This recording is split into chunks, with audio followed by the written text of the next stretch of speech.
శ్రీ గురుభ్యో నమః. వ్యాస విరచిత శ్రీమన్ మహాభారతంలో ఆది పర్వంలో మనం 228వ అధ్యాయం చెప్పుకోబోతున్నాం. ఇందులో పాండవానాం సమీపే నారద ఆగమనం అనేటువంటిది ముఖ్యమైనటువంటి ఇతివృత్తం. అంటే పంచపాండవుల దగ్గరికి నారద మహర్షి రావటం, అంతకుముందుగా శ్రీకృష్ణ పరమాత్ముడు ఈ విషయాన్ని ప్రస్తావించడం జరిగింది.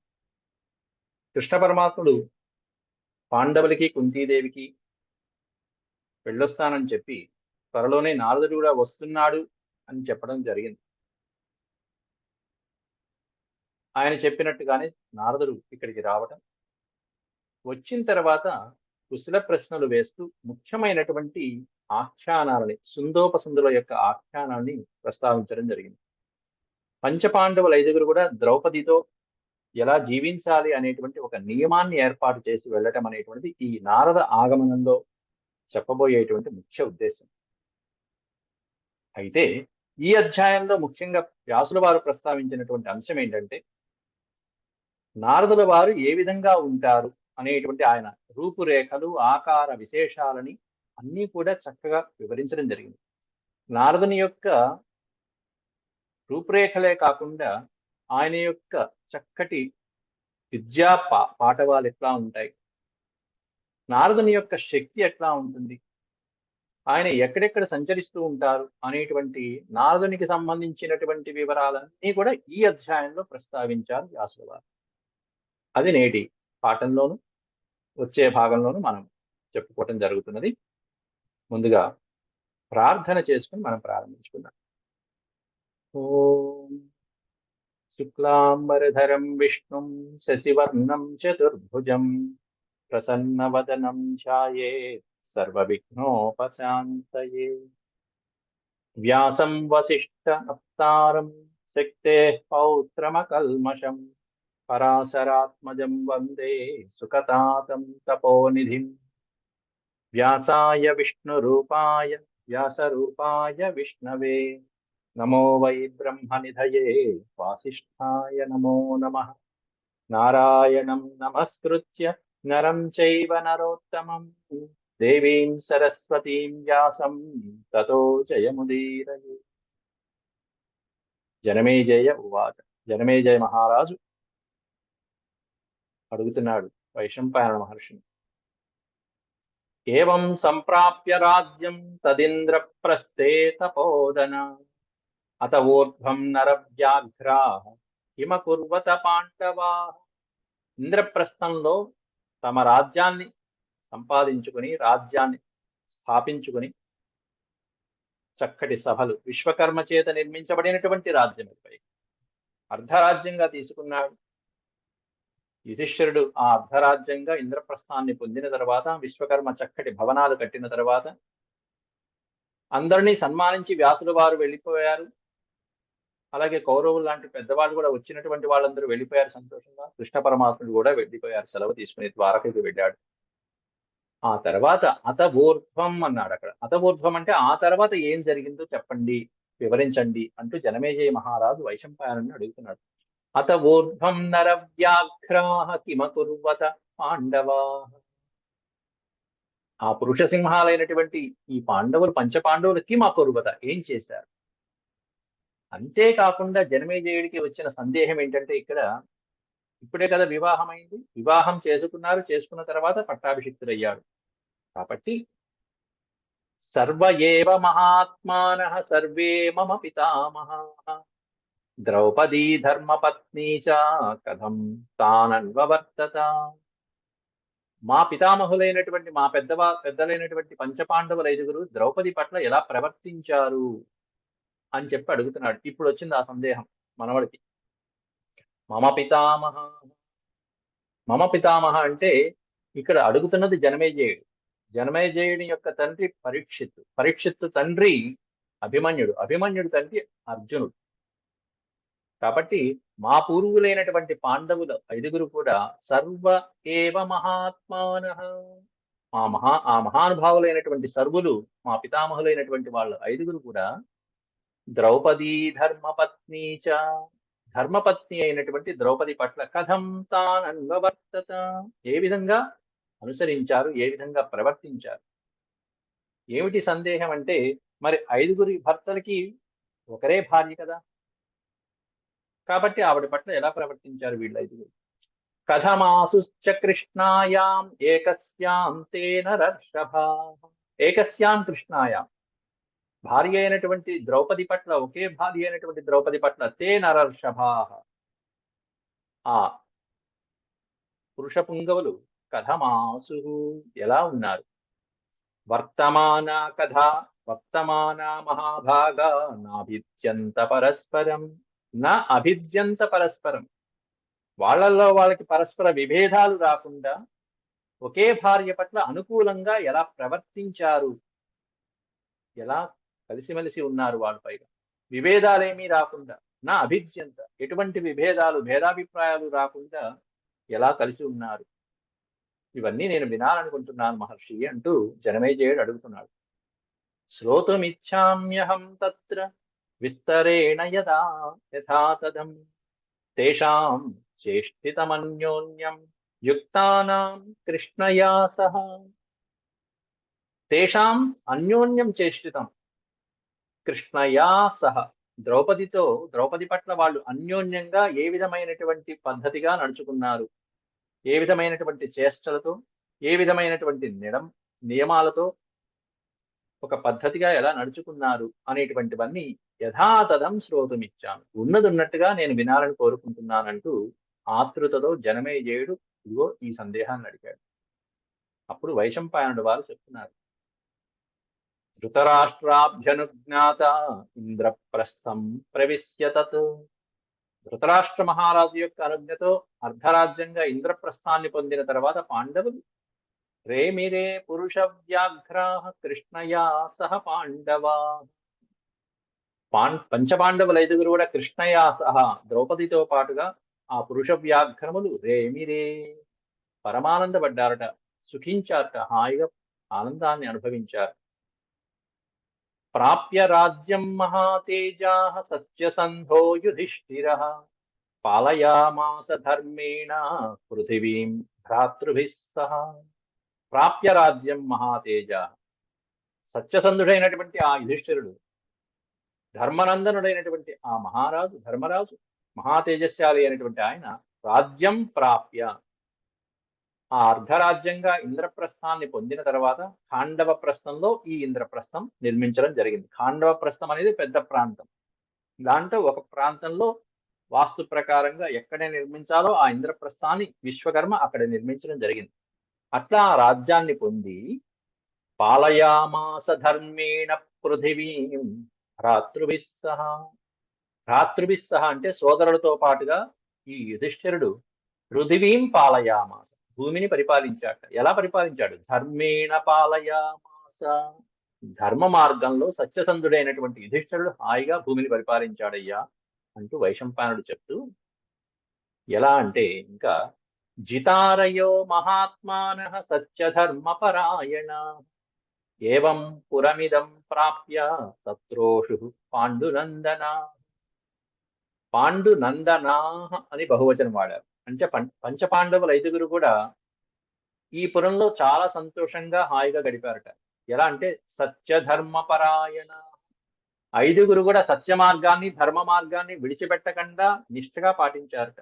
మహానుభావులైనటువంటి పంచపాండవులు 5గురు కూడా సత్య ధర్మపరాయణ. ఇంకా ముఖ్యమైనది ఏంటంటే జితారయో, జితా ప్లస్ అరయ, అరి అంటే శత్రువు, అరయ అంటే శత్రువులు అని అర్థం. జితారయ అంటే శత్రువులను జయించి అని అర్థం. ఏం శత్రువులయ్యా అంటే బహిశత్రువులనే కాకుండా అంతఃశత్రువులను కూడా జయించి అని దాని అర్థం. ఇక్కడ జిత అరయ, బహిశత్రువుల్ని జయించారు. అక్కడక్కడ ఇక యుద్ధాలు చేయడము, అక్కడ మెల్లమెల్లగా ఎవరైతే ఈ పాండవులకి విరోధులు ఎవరైనా ఉన్నారు అంటే వాళ్ళని మెల్లగా జయించుకురావటమే కాకుండా అంతఃశత్రువులైన కామక్రోధాదులను కూడా జయించి సత్యధర్మాలని స్థాపించి చక్కగా హాయిగా కాలం గడుపుతున్నారు పంచపాండవులు 5గురు కూడా. కుర్వాణ పౌర కార్యాణి సర్వాణి భరతర్షభా ఆసాం చక్రుర్మహేర్ మహార్హేషు పార్థివేశ్వాసనేషు చ పౌరకార్యాన్ని కుర్వాణ. సభలో కూర్చున్నప్పుడు రాజకార్యాలలో ఈ పంచపాండవుల ఐదుగురు కూడా సర్వమైనటువంటి పౌర కార్యాలు ఏవైతే ఉంటాయో సమస్త పుర ప్రజలకి సంబంధించినటువంటి కార్యాలు, అంటే సమాజానికి రాజ్యానికి ఏవి హితకరమైనటువంటివో ఆ కార్యాలన్నీ కూడా చేస్తూ వెళ్తున్నారు భరతర్షభ పంచపాండవుల ఐదుగురు కూడా. ఆసాం చక్రుర్మహార్షేషు పార్థివేషు ఆసనేషు చ. రమ్యమైన సుందరమైనటువంటి ఆసనాలతో ఆ రారాజులందరూ కూడా హాయిగా చక్కగా సింహాసనం మీద కూర్చుని సభలో చేయవలసినటువంటివన్నీ కార్యక్రమాలు సమయానుకూలంగా పౌరులకి ఎటువంటి హాని లేకుండా హితకరమైనటువంటి విధంగా రాజ్యాన్ని ఇంకా ముందుకు తీసుకువెళ్తున్నారు.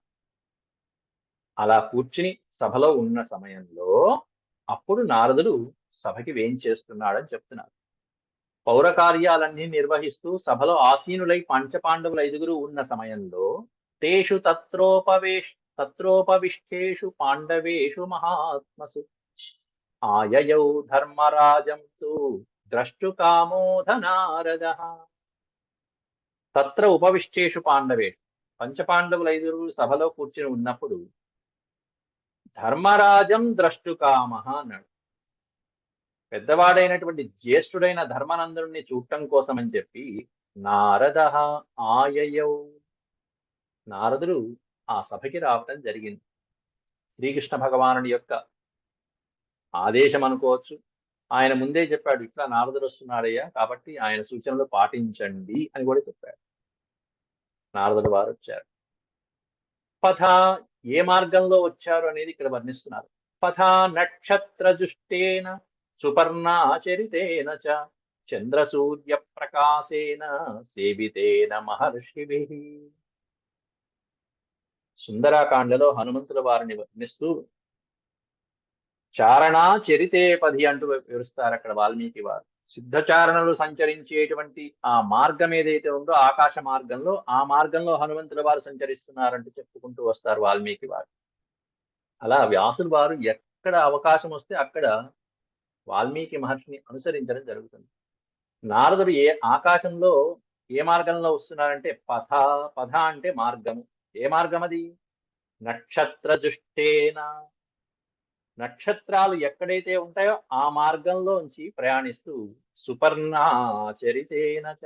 సుపర్ణుడు అంటే సుపర్ణ, సువర్ణమైనటువంటి రెక్కలు కలిగినటువంటి వాడు అంటే గరుత్మంతుడు.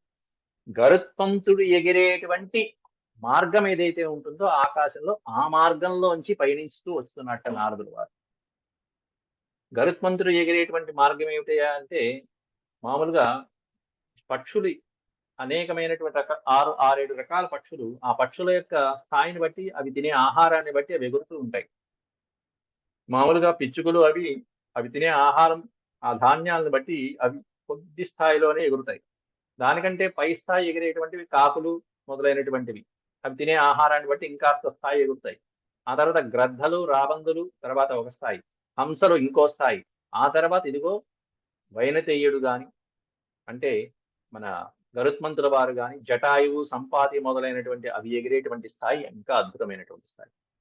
సిద్ధచారణలు సంచరించేటువంటి అద్భుతమైనటువంటి ఆ మార్గంలో, ఆ వైనతేయుడు వెళ్ళేటువంటి మార్గంలో, నక్షత్రాలు ఉన్నటువంటి మార్గంలో నారదుల వారు మహర్షిభి సేవితేన, మహర్షుల చేత సేవించబడుతున్నటువంటి, మహర్షుల చేత ఆరాధించబడుతూ పూజించబడుతున్నటువంటి ఆ నారద మహర్షి చంద్రసూర్య ప్రకాశేన, సూర్యచంద్రుల యొక్క ప్రకాశంతో ప్రకాశిస్తూ నారదుల వారు ఆగమనం ఆయయౌ అన్నాడు. అక్కడ ధర్మరాజు సభలో ప్రవేశించాడు. అంటే సిద్ధచారణలు సంచరించేటువంటి మార్గం నుండి దిగి మహర్షుల చేత సేవించబడుతూ అక్కడ సూర్యచంద్ర ప్రకాశంతో వెలుగొందుతున్నటువంటి తేజస్సుతో ఉన్నటువంటి నారదుల వారు ఇదిగో ఈ సభలో ప్రవేశించారయ్యా. నభస్థలేన దివ్యేన దుర్లభేన తపస్వినాం భూతార్చితో భూతధరాం రాష్ట్రమందిర భూషితాం అంటూ ఇక్కడి నుంచి నారదుల వారి యొక్క విశేషాలను వర్ణిస్తున్నారు. నారదుడు ఎట్లా ఉంటాడు, ఆయన యొక్క గుణగణాలు ఏమిటి అనేటువంటివన్నీ వర్ణించడం కోసం అని చెప్పేసి వ్యాసుల వారు ఇక్కడ ఒక చక్కటి అధ్యాయాన్ని ఎంచుకున్నారు. నభస్థలేన దివ్యేన దుర్లభేన తపస్వినాం. దివ్యమైనటువంటి ఈ ప్రదేశంలో దుర్లభేన అతపస్వినాం, తపస్వినాం కాదు, మధ్యలో ఆ అనే అక్షరం ఉంది. అతపస్వినాం అంటే తపస్సు చెయ్యనటువంటి వాళ్ళకి దుర్లభమైనటువంటి వాడు నారదుని యొక్క దర్శనం. నారదుని యొక్క దర్శనం చేసుకోవాలంటే ఎవరికి సాధ్యమవుతుందంటే తపస్సు చేసిన వాళ్ళకి మాత్రమే సాధ్యమవుతుంది అని ఇక్కడ చెప్తున్నారు. ఎవరికి పడితే వాళ్ళకి నారదుడు కనిపించాడు అక్కడ. కాబట్టి ఎంతో తపశ్శక్తి, నియమనిష్టగా నిత్యము సంధ్యావందనము, అలాగే అగ్నిహోత్రాలు, యజ్ఞాలు, యాగాలు, వ్రతాలు నిష్టగా ఆచరించేటువంటి ఎవరైతే ఉంటారో, ఇంకా చెప్పాలంటే వాళ్ళ బాధ్యతని తపస్సులాగా ఆచరించేటువంటి వాళ్ళకు కూడా అలాంటి తపస్వినాం, తపస్శాలులకి మాత్రమే కనిపించేటువంటి వాడు. అంతేగాని అతపస్వినాం దుర్లభ, తపస్సు చేయనటువంటి వాళ్ళకి దుర్లభమైనటువంటి వాడు ఇగో నారద మహర్షి యొక్క దర్శనం. అట్లాంటి ఆ నారద మహర్షి దివ్యమైనటువంటి ఆ లోకం నుంచి నభస్థలేన, ఆకాశ మార్గం నుండి ఈ లోకానికి ఎట్లా వచ్చాడు? భూతార్చితో భూతధరాం రాష్ట్రమందిర భూషిత. భూత అర్చిత, సమస్తమైనటువంటి భూతముల చేత అర్చించబడుతూ, భూతధర, ఈ భూభాగానికి, ఈ భూమాత దగ్గరికి, రాష్ట్రమందిర భూషిత, అనేకమైనటువంటి రాష్ట్రాలు, నగరాలు, సుందరమైనటువంటి వనాలు అన్ని చూసుకుంటూ, ప్రాంతాలన్నీ కూడా చూసుకుంటూ మహానుభావుడైనటువంటి నారదుడు వేయించేశాడు ఇక్కడికి. అవేక్షమాణోద్యుతిమానాన్ ధృతిమానాజగామ మహాతపా సర్వవేదాంతగో విప్రః సర్వవేదాంగపారః. సర్వవేదాంగపారగ, సమస్తమైనటువంటి వేదాలలో పారగ అనేటువంటి అర్థం నిష్ణాతుడు అని అర్థం. సర్వవేదాంగపారః, పారగ అంటే వేదాలు, వేదాంగాలలో నిష్ణాతుడైనటువంటి వాడు ఎవరయ్యా అంటే ఇదిగో ఈ నారద మహర్షి. ద్యుతిమాన్, తేజస్శాలి అయినటువంటి వాడు, మహాతపస్శాలి అయినటువంటి వాడు, మహాతపశ్శక్తి సంపన్నుడైనటువంటి వాడు. అవేక్ష్యమాణ, ఇక్కడ ధర్మరాజుని చూడటం కోసం మిగతా వారితో చూడశక్యము కానటువంటి తేజస్శాలి అయినటువంటి ఆ నారద మహర్షి ఆజగామ, ఆజగామ అంటే సభకి వేయించేశాడు. ఎట్లాంటి వాడు? సర్వ వేదాంత గో, సర్వ సమస్తమైనటువంటి చాతురు వేదాలలో కూడా నిష్ణాతుడైనటువంటి వాడు. సర్వ వేదాంగ అన్నాడు ఇక్కడ. వేదాలే కాకుండా వేదాలలో ఉన్నటువంటి వేదాంగాలు ఏవైతే ఉంటాయో, శిక్ష, వ్యాకరణము, ఛందస్సు, జ్యోతిషము, నిరుక్తము మొదలైనటువంటి ఆ షడంగాలని కూడా క్షుణ్ణంగా తెలిసినటువంటి వాడు. అంతేకాకుండా ఈ రెండింటికి మధ్యలో ఒక పదం పెట్టాడు. నారదుడు విప్రహ అన్నాడు. విప్రహ అంటే బ్రాహ్మణుడు అని అర్థం. బ్రాహ్మణుడు, బ్రాహ్మణ వేషంలో ఉంటాడు అక్కడ నారదుడు వారు. సర్వ వేదాంతగో విప్రహ అన్నారు అక్కడ వ్యాసుడు వారు. సమస్తమైనటువంటి వేదాలు క్షుణ్ణంగా తెలిసినటువంటి బ్రాహ్మణోత్తముడయ్యా నారదుడు. పరేణ తపసాయుక్తో బ్రాహ్మేణ తపసావృతః నయే నీతౌ చ నిస్తో విసృతశ్చ మహాముని. ఆ మహాముని, నారద మహాముని ఎట్లాంటి వాడు అంటే పరేణ తపసాయుక్త, ఎంతో తపశ్శక్తి సంపన్నుడైనటువంటి వాడు, గొప్ప తపస్సు చేత. పరేణ తపసాయుక్త అన్నాడు. గొప్ప తపస్సుతో, ఆయన చేసినటువంటి గొప్ప తపస్సుతో పరబ్రహ్మని కూడా మెప్పించినటువంటి వాడు.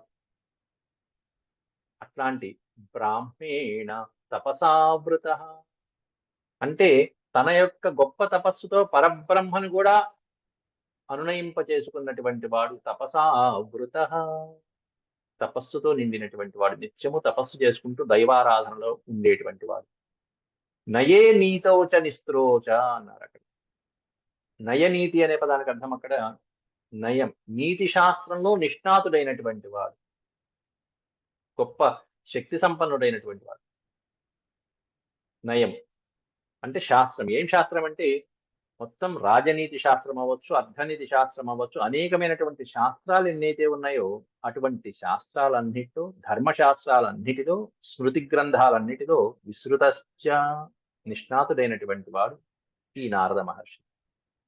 పరాత్పరతరం ప్రాప్తో ధర్మాన్ సమభిజగ్మివాన్. పరాత్పరతరం ప్రాప్త అన్నాడు.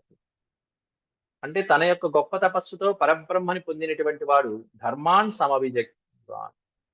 ధర్మాత్ములకి సులభమైనటువంటి పురుషుడు.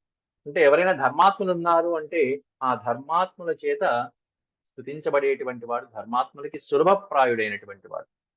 వాడు మనసులో కోరుకుంటే వెంటనే స్మరించంగానే వచ్చి వారికి కావాల్సింది చేసి పెట్టి వెళ్తాడు.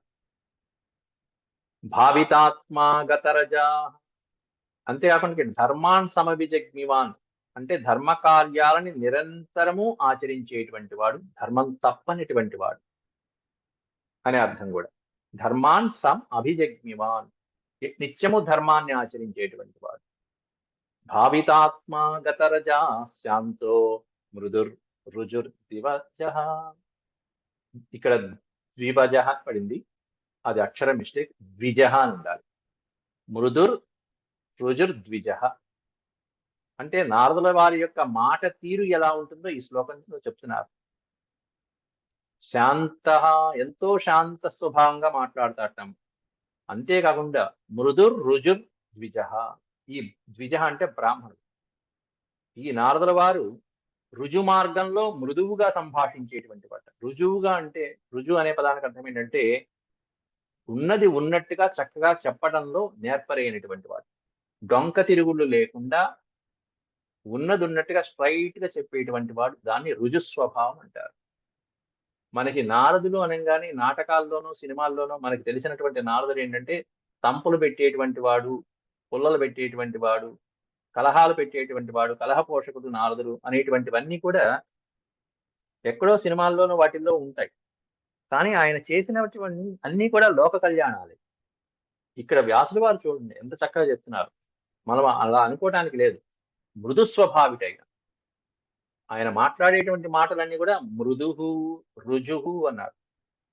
మృదువైనటువంటి మాటలతో, శాంతమైనటువంటి మాటలతో, ఉన్నదున్నట్టుగా చక్కగా స్ట్రైట్ ఫార్వర్డ్ గా చెప్తూ, డొంక తిరుగుళ్ళు లేకుండా, వంకర టింకర్లు లేకుండా ఉన్నదున్నట్టుగా చెప్పడంలో మాటకారిక. భావితాత్మా గత రజా, అంతేకాకుండా గత రజా, రజోగుణం అనేటువంటిది లేనటువంటి వాడు. గత రజా అంటే సత్వరజస్తమో గుణాలలో ఒకే ఒక గుణం ఆయనకున్నది. ఏమిటంటే సత్వగుణ ప్రధానుడైన వాడు నారదుడు. మనం ఏ విషయాన్ని తీసుకున్నా, ఏ జంతువుని తీసుకున్నా, ఏ మనిషిని తీసుకున్నా, ఏ వస్తువుని తీసుకున్నా సత్వరజస్తమో గుణాల కింద కేటాయించవచ్చు. ఈ త్రిగుణాల కింద ఇవన్నీ కూడా తీసుకోవచ్చు. ఏ వ్యక్తిని తీసుకున్నా వాడు ఎట్లాంటి ఆ స్వభావం, ఆ మనిషి యొక్క స్వభావం ఎట్లా ఉంటుంది, అబ్బో తమోగుణం అండి, అబ్బో రజోగుణం అండి అంటారు. కానీ ఇక్కడ గత రజా అన్నారు. రజోగుణం లేనటువంటి వాడు అంటే కేవలం సాత్వికమైనటువంటి సత్వగుణ ప్రధానుడైనటువంటి వాడు. ధర్మేణాధిగత సర్వైర్దేవదానవ మానుషై క్షీణకర్మసు పాపేషు భూతేషు వివిధేషు చ. అయితే ఇటువంటి నారద మహర్షిని ఎటువంటి వారు చూడగలరు అనేది చెప్తున్నారు. ధర్మేణ అధిగత సర్వై, కేవలం ధర్మ మార్గాన్ని నడుచుకునేటువంటి ఎవరైనా సరే, దేవ దానవ మానుషై అన్నారు. దేవతలు గాని, దానవులు గాని, మానవులు గాని ఎవరైనా సరే ధర్మాన్ని అనుసరించేటువంటి వాళ్ళు ఇదిగో ఈ నారద మహర్షిని దర్శించగలరు. క్షీణకర్మసు పాపేషు భూతేషు వివిధేషు చ. ఈ నారద మహర్షి యొక్క దర్శనంతో సమస్త భూతముల యొక్క వివిధేషు భూతేషు, సమస్తమైనటువంటి ప్రాణుల యొక్క పాపాలు పటాపంచలైపోతాయి. పాపాలు తొలగిపోయాయంటే క్షీణకర్మసు, క్షీణకర్మ అంటే మనం చేయబోసే ఈ సంసారంలో భవబంధాల నుండి విముక్తి పొందడానికి ఏ మార్గం అయితే సులభమవుతుందో ఆ సులభ మార్గాన్ని ఉపదేశించేటువంటి వాడు నారదుడు. అది క్షీణకర్మసు అంటే. ఆయన చూస్తే మన కర్మలు క్షీణించిపోతాయి. కర్మలు క్షీణించిపోయాయి అంటే సంసార భవబంధాల నుండి, ఈ కర్మ సన్యాస యోగం నుండి మనం హాయిగా బయటకు వచ్చేస్తాం. అంటే మోక్ష ప్రాప్తికి సులభం అవుతుంది మన పాపాలన్నీ తొలగించుకొని. నారదుల వారి యొక్క దర్శనంతో అంత మహర్షి వారు వివిధమైనటువంటి భూతముల యొక్క, సర్వభూతేషు సమస్తమైన భూతముల యందు కూడా క్షీణకర్మసు పాపేషు, వాళ్ళ పాపాలు నశించినటువంటి వాళ్ళు ఇదిగో ఈ నారదుని దర్శించుకోగలరు. ఈయన దర్శిస్తే ఇదిగో క్షీణకర్మసు, భవబంధాల నుండి విముక్తి కలుగుతుంది అంటూ నారదుల వారి యొక్క గుణగణాలని వర్ణించుకుంటూ ఇంకొక 20 శ్లోకాలు చెప్పుకుంటూ వచ్చారు. 25 శ్లోకాలు ఉన్నాయి అవి. రేపటి భాగంలో రెండో భాగంగా మనం నారదుల వారి యొక్క గుణాలని మళ్ళీ రేపటి ప్రవచనంలో తెలుసుకుందాం. అంతవరకు సెలవు. ఓం శాంతి శాంతి శాంతి. యదక్షరపదభ్రష్టం మాత్రాహీనం చ యద్భవేత్ తత్సర్వం క్షమ్యతాం దేవనారాయణ నమోస్తుతే. సర్వం శ్రీకృష్ణార్పణమస్తు. ఓం నమో భగవతే వాసుదేవాయ. హరి ఓం.